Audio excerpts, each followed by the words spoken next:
Hey Bill, good to see you, brother.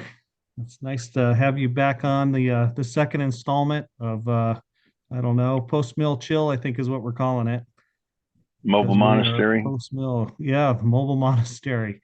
Yeah, where you at today? Chicago, Chicago? Illinois. All right. Yeah, so yeah, I was just thinking about, and we were talking about earlier about unity in the body and among believers, and it's just wild how we can have agreement with so much on these theological different positions where we can agree on, you know, essential after essential, and then it comes down to a secondary issue, or even an issue that's just so minor, and we want to split hairs on it and divide over it. And it's just wild how we're just seem like we're prone, and our human nature is prone for arguments and division, and even in the body. And so yeah, I'm just you know wondering what your thoughts are on how we maintain unity in the body of Christ on these different issues that we disagree with or disagree on. Well, it seems I would call it ironies that people who hail, claim the Protestant tradition as their own would mock other Christians for holding to a view based on Scripture alone when it doesn't line up with man-made creeds and confessions. I mean, how in the world that is consistent with a Protestant world and life view is beyond me. Mm-hmm. I mean, they will mock people who hold their view based on Scripture alone, and mock that position as solo scriptura as opposed to sola scriptura. And it was Martin Luther who said, "Unless I can be convinced from Scripture." And I told him, I said, "Look, ultimately, I'm not interested in being a man pleaser, and what you think of me matters not one bit. Our hearts, our minds are to be captive to the Word of God." That was Luther's view. I'm sure that was the view of the other reformers, and it should be ours. And so I've said before, I don't get, I don't. They said, well, every Orthodox person for the last 2,000 years has subscribed to the creeds and confessions, and I said, well, how about if I just subscribe to the 66 inspired books of the Old and New Testament? Evidently, that's not good enough. But these people, it's like Janus and Jambres. It will come to nothing. And we've talked about this. Sage advice to the Sanhedrin. Look, man, if these guys are from God, you're not going to stop them. And if they're not from God, they're not going to come to anything. What's sadly been the case is that in the last dozen or so years, I have seen more splits between men who held a majority of theology in common with one another, and yet they split over minutia, over these tertiary, secondary, if not tertiary topics. I say, look, I don't believe they're salvific. Are they significant? Is it important? Well, important for what? It's important if you're trying to win an argument, but nevertheless, I think what's sad to see is that so many that have been dividers, that have been, and Proverbs 6 tells us that God despises those who spread strife among brethren, just like He hates those who shed innocent blood. And yet these guys don't seem, they seem to live for strife. They seem to live to differentiate themselves between what they believe and what us lesser mortals believe.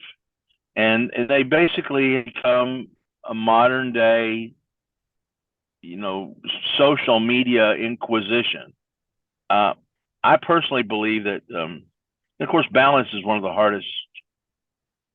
It's one of the hardest things to maintain, I believe, by nature, because the noetic effect of sin, every aspect of our being is influenced by the fall. That means ego. It means reputation. All that we it's part of our nature. Do you want to win the argument, or do you want to advance the truth? Do you want to really? It's like back to the question of evangelism. Do you really want to see sinners reconciled to God, or do you want to virtue signal, basically?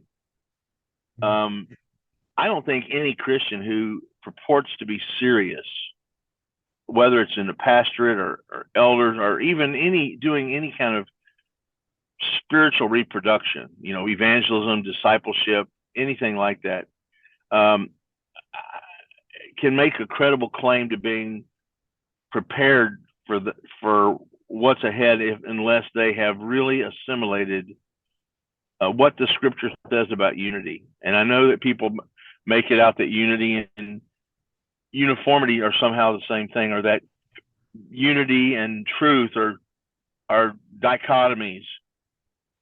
But when I read Ephesians chapter 4 in the NASB, therefore I, the prisoner of the Lord, implore you to walk in a manner worthy of the calling with which you've been called. Well, the manner with which we've been called, let's first consider that. It's all of grace. The only thing that we did was the only part of our salvation that we can claim credit for is the sin that made it necessary.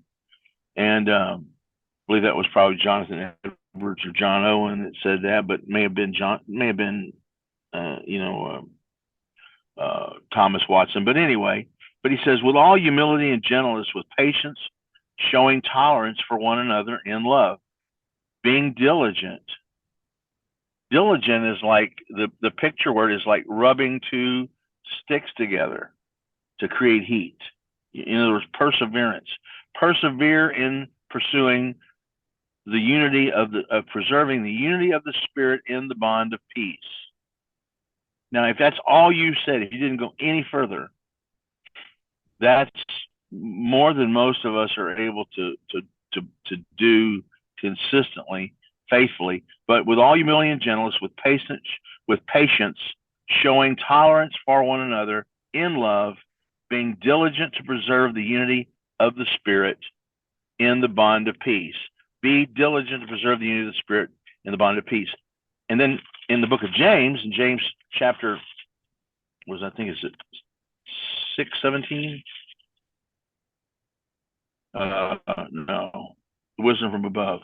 3:17. Sorry. He said, "Who among you is wise and understanding?" There's a whole lot of people who want to be teachers. They may have knowledge, but do they have wisdom and understanding? Let him show by his good behavior his deeds in the gentleness of wisdom. But if you have a bitter jealousy and selfish ambition in your heart, there is that spirit of strife. Do not be arrogant and so lie against truth. This wisdom is not that which comes down from above, but it's earthly, natural, demonic. For where jealousy and selfish ambition exists, there is disorder and every evil thing. And I would say, along with jealousy, I would say striving, dissensions, dispute, factions, malice, competition.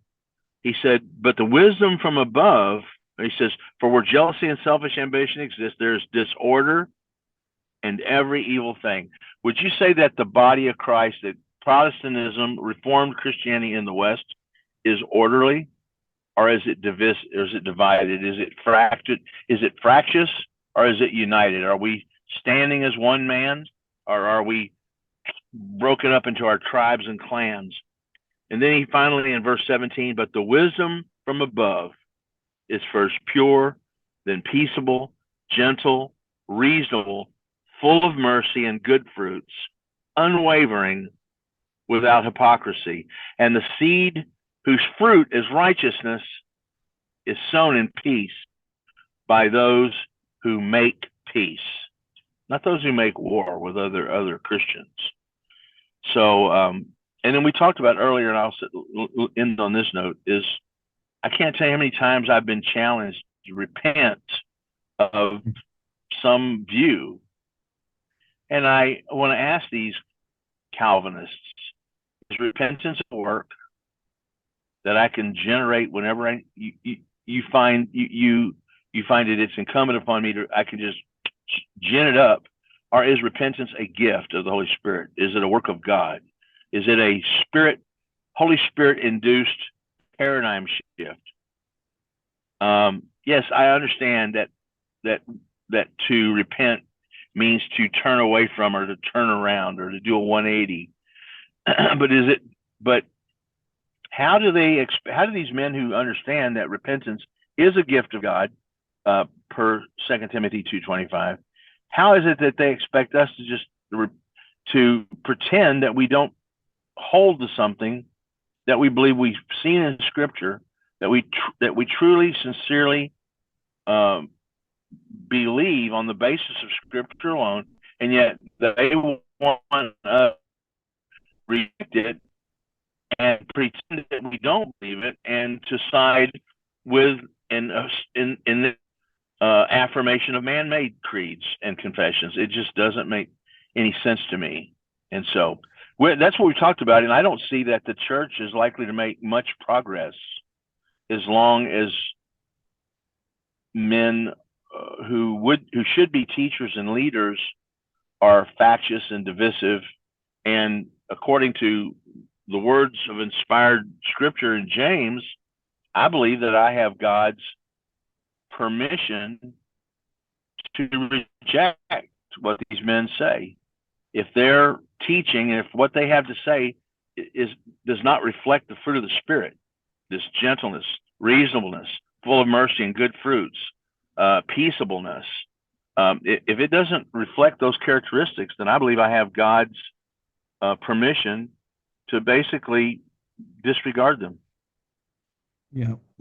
Yeah, absolutely. I mean, it's also in I think it's First Peter 5. It talks about that you submit to your elders as they are good examples, as they, if they're not good examples, if they're cowardly, if they can't leave the bunker to go out and swing the sword and behind enemy territory, it seems like that's an issue too. I mean, Christ and the disciples left the upper room, and they went and out into the culture, went out into the public space and shared the gospel, and they weren't cowering in fear of man. So Christ set the example, and we should emulate Christ in that. And it does seem like, unfortunately, the love of money is the root of all evil. And unfortunately, it seems like when 401ks and paychecks are attached to something, it does cause division, because I wouldn't say unfortunately. I wouldn't say unfortunately, because we don't believe in fortune, but I would say regrettably.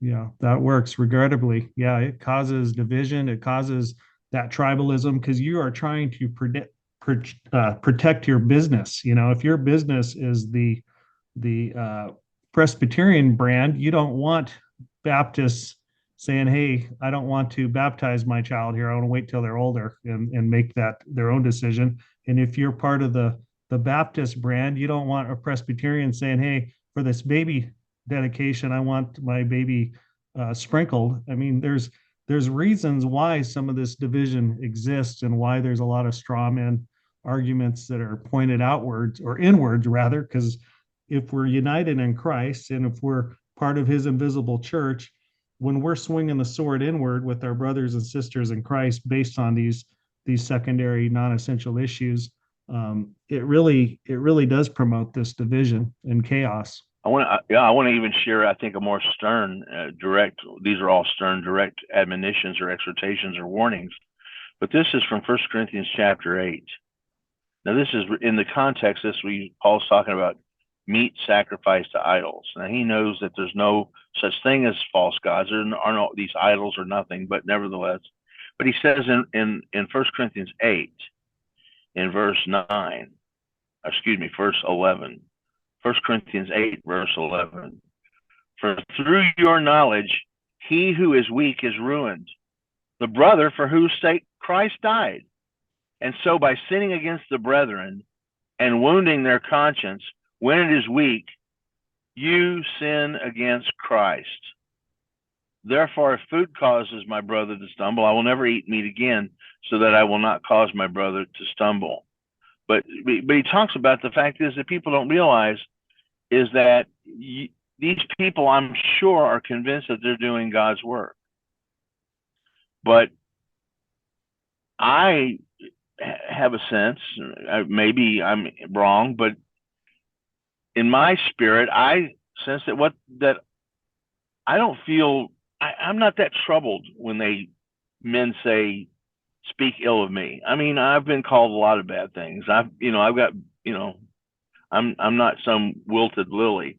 I can handle it, but I really do feel like at times when this kind of picking apart and criticism and this interrogation or this inquisitory charges and the term heresy is being thrown around, I really do feel in my spirit as though Christ is being sinned against. I'm not concerned about what they're calling me. I'm nobody, but it really does grieve my spirit because it does seem to me that in some sense through that behavior, that factious spirit, that the arrogance and the knowledge that puffs up, it really is sinning against Christ and against his spirit. It's the Holy Spirit that makes true fellowship between redeemed sinners possible. Mm-hmm. And when you're engaging in generating strife or engendering strife between brothers for whom Christ died, you're sinning against the Holy Spirit, in my opinion, because the Holy Spirit is the one who is the only reason why we have fellowship. We can only have fellowship because of the ministry of the Holy Spirit, uniting us to Christ, applying to us the merits of his saving work, working in us that which is pleasing to him. It is God who is at work in you both to will and to work for his good pleasure. So when people are sinning against the body and are kicking against the goads, I think they're sinning against Christ. And that bothers me a lot, not because they may call me bad things, but because I think that they're really missing, and they're sinning against men and women for whom Christ died. Yeah. I say, who do they think they are? Who do they think they are? What do they, Paul said, what do you have that you did not receive? And so if you received it, why do you act as though you had not received it? You don't have anything. None of us have any knowledge that we have not been given as a gift. And so if one brother has more than me, I don't begrudge him that. I praise God that he has more knowledge, that he's a better scholar, that he knows the word of God better, or that his life he's more faithful and generates.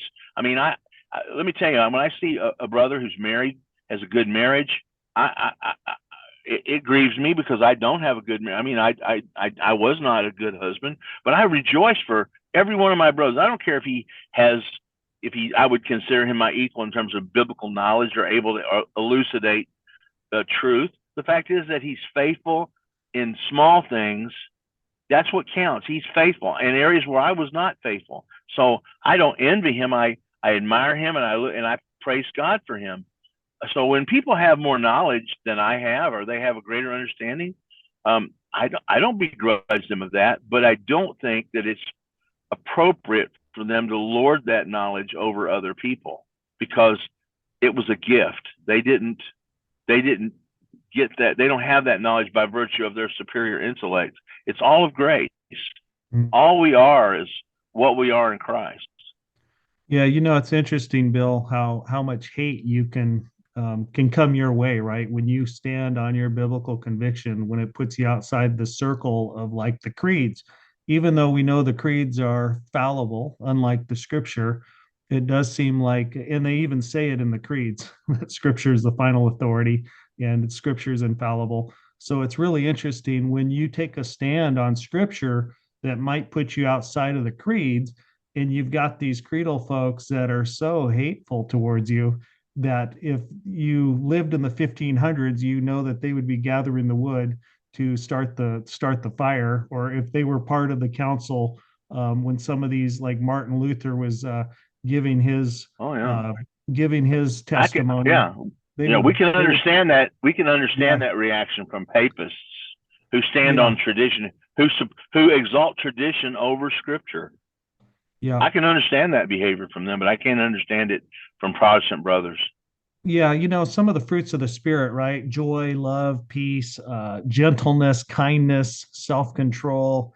You don't see that in folks that want to build the fire and crucify you because you are going against their dogma. And it's just, it just shows, it makes you question, is the Holy Spirit even in this person if they're that hateful that they would rather burn you than let you live. And that's kind of the sense, right? Because if you are reformed, God's sovereign, and God is going to grant godly sorrow that produces repentance that leads to salvation. God's going to the Holy Spirit is going to convict people of sin, righteousness, and judgment.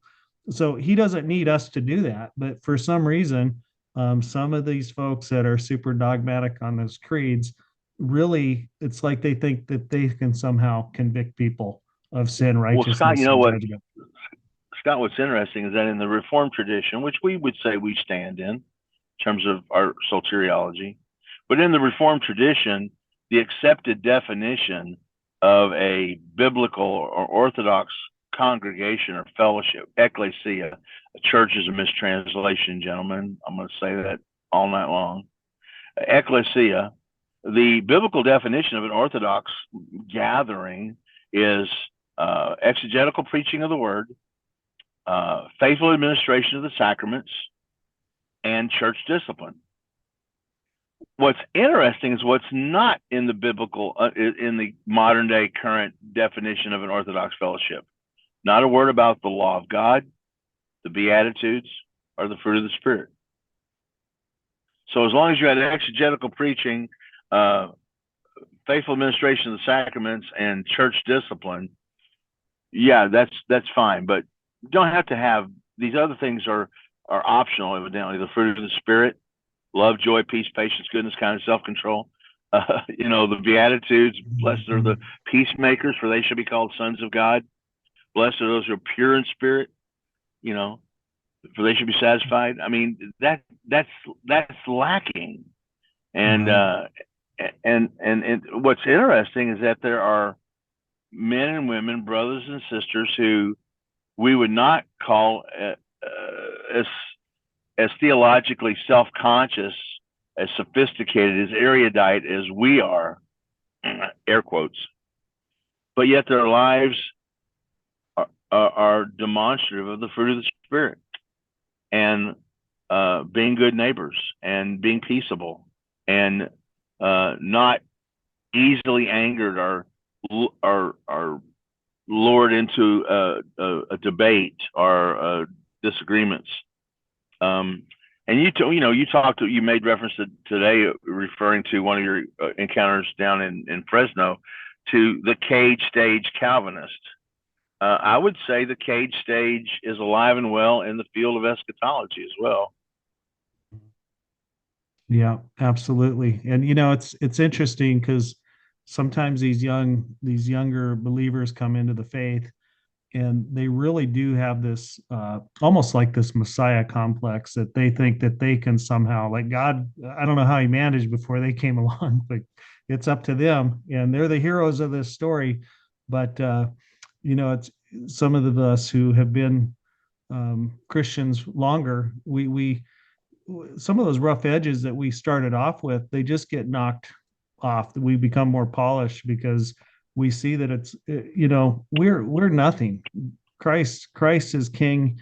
He is the one who changes people, who and he changes people at different times. It might take someone their whole lives before he changes them. And we're at different spots on this journey in life, and but Christ is sovereign. He's king, and we Well, can trust him. And what's interesting, Scott, is that there is a whole lot of discussion in Reformed Facebook groups and in Reformed circles and in Reformed congregations about study and what books we're studying and what theologian we're reading right now and lists of the right books. There's not nearly as much emphasis on let's go out and proclaim the gospel. Let's go out and encounter. Let's look to engage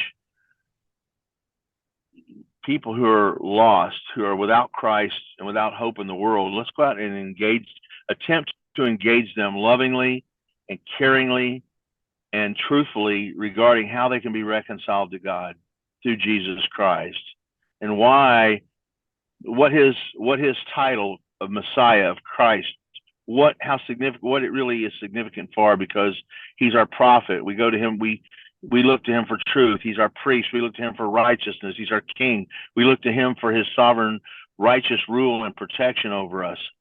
And there's not a whole lot of emphasis on intercessory prayer and brokenness in prayer, praying biblical prayers, whether they're Psalms or there are other prayers that we find in Scripture for those with whom we strive, our enemies, are for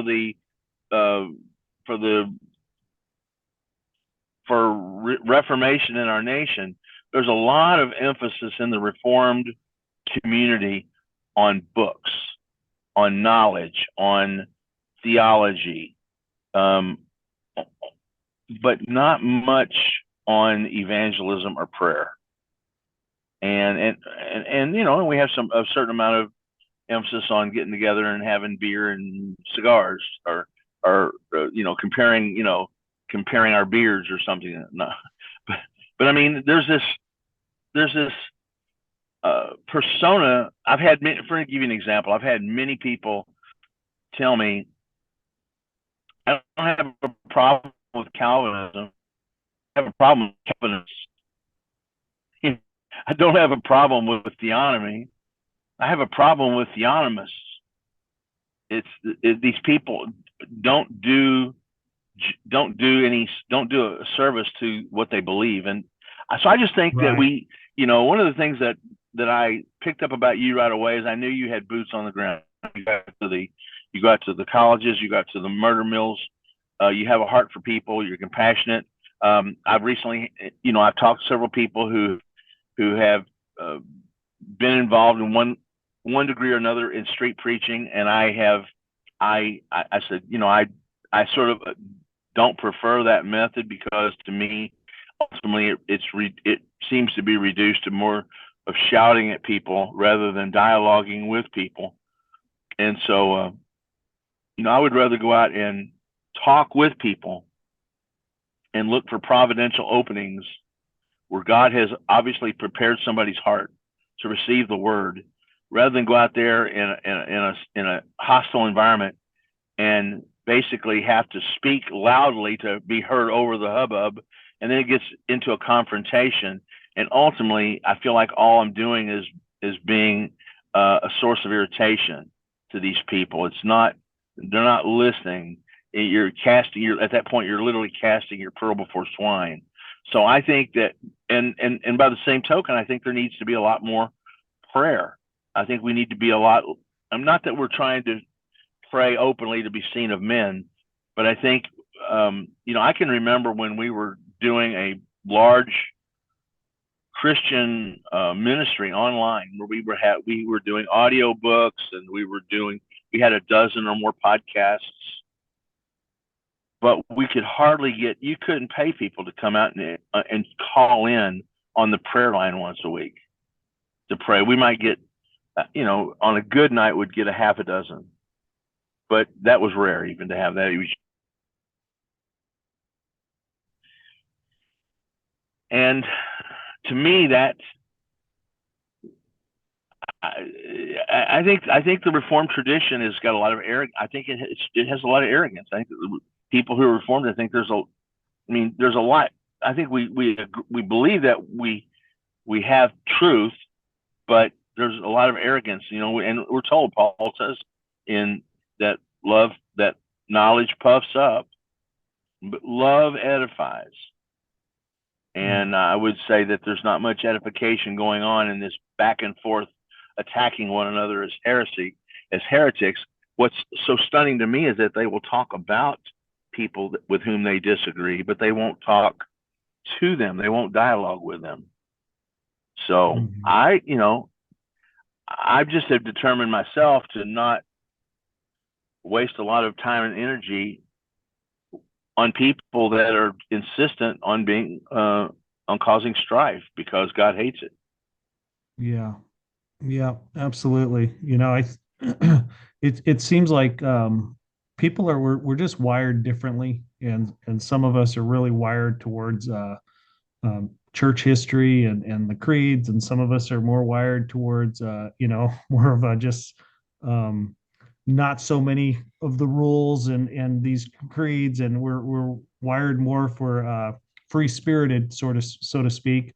But from my experience, what I find, it seems like the people that are really hardwired for the creeds and confessions and church history, um, they, if nobody does church history and the creeds like the Catholics and the Eastern Orthodox. So if you're hardwired for that, and that's the pinnacle is church history, that's the purest form.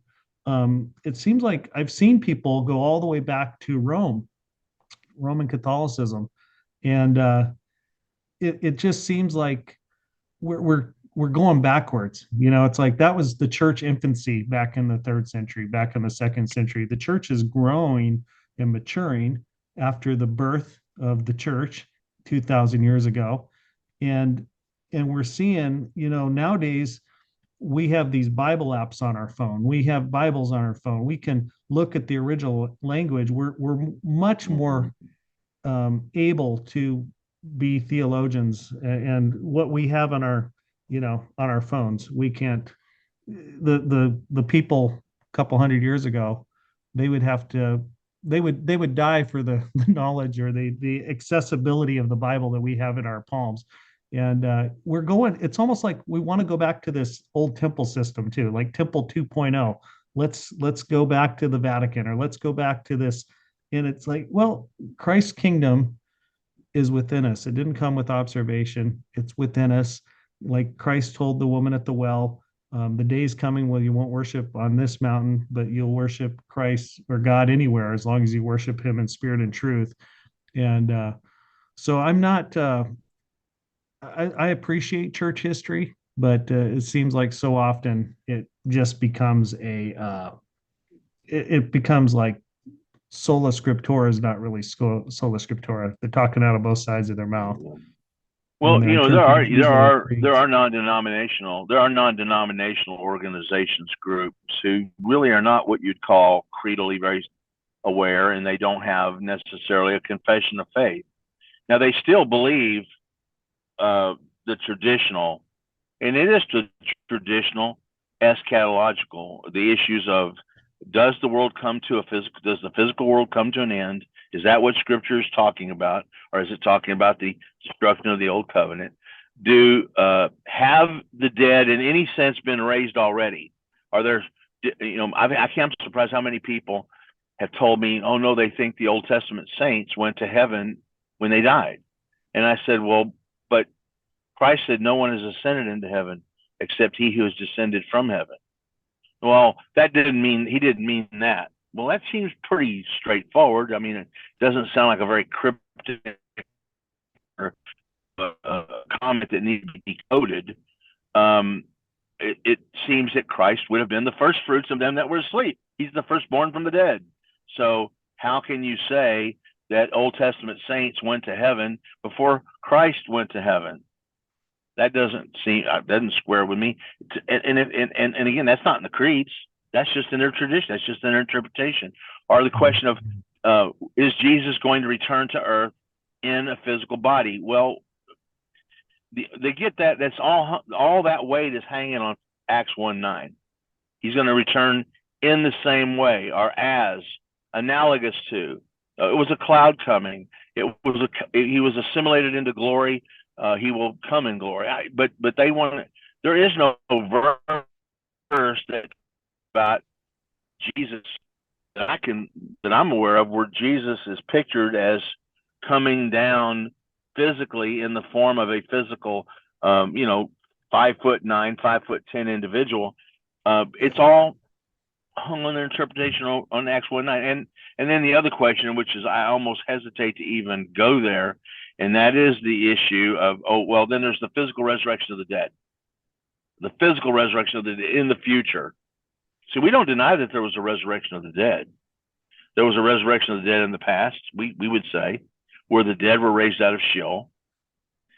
And we would say that we're raised up in our regeneration. We're united to Christ by faith, by the Holy Spirit. And that process of being born from above, or regenerated, united to Christ, is our resurrection. That's why Paul would say in Colossians 3:1, if you have been raised up with Christ, keep seeking the things above, where Christ is seated at the right hand of God. Or where he says in Ephesians 2:6 that, and God raised us up and seated us with him in the heavenly places. Okay, well, then sounds to me like we're raised up with him. Or as he said, Jesus said in John 5:24, if he who hears my word and believes him who sent me has everlasting life. Or he who has the Son has life, 1 John 5:11 and 12. Yeah. So that's the other one. And the last thing is, which I think is almost too esoteric to even be discussed seriously, and that in major circles, and that's the question is, what is the Constitution? What is Christ's Constitution now at the right hand of the Father? We know that God is spirit. We know that there are three persons in one being. We don't have categories to understand how that can be. We don't have categories for understanding how reasonably Christ could be the God-man, how God and man could be, two natures in one person. We can't understand that. And so how in the world are we going to understand what is the nature of Christ's constitution now in heaven? Is he have a physical body, a glory? Well, the only adjective that I see consistently in Scripture referring to Christ as he is now is his glorified body. And now the question is that referring to his individual constitution, or is that actually referring to the body of Christ, the ecclesia? What some people want to talk about, a corporate body versus individual bodies. But see, these are not at the center of what we need to be about. These are interesting speculations. They're interesting studies. They may be even edifying studies. But in the meantime, we have to be faithful with what we've got. We've got to be walking in obedience. We need to be discipling the nations. We need to be seeking and saving that which was lost. Jesus said, follow me and I'll make you fishers of men. Are you fishing for men, or are you arguing with brothers?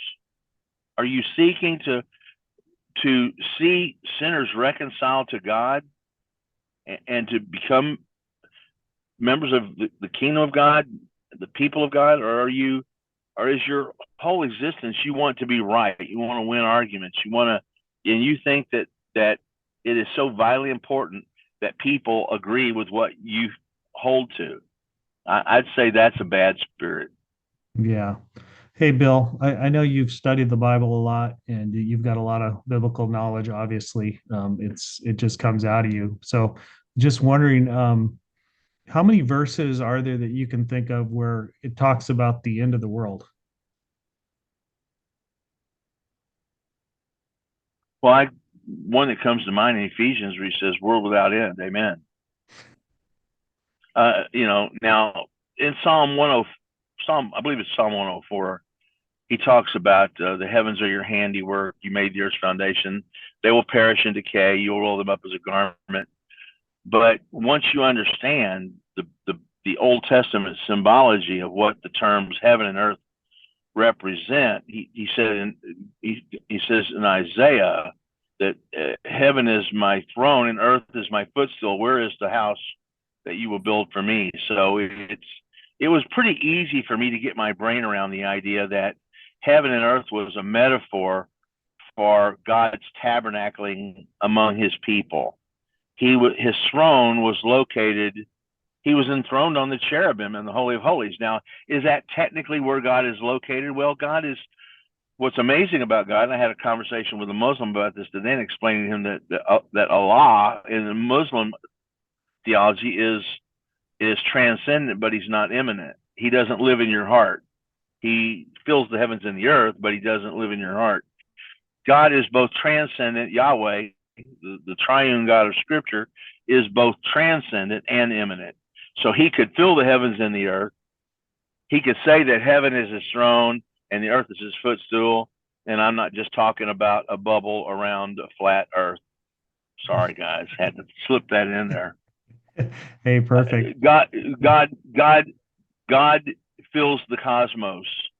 Everything is in his immediate presence. There's nowhere, the hand is probably theologically one of the most sophisticated considerations, because God literally is transcendent, but he's also immanent.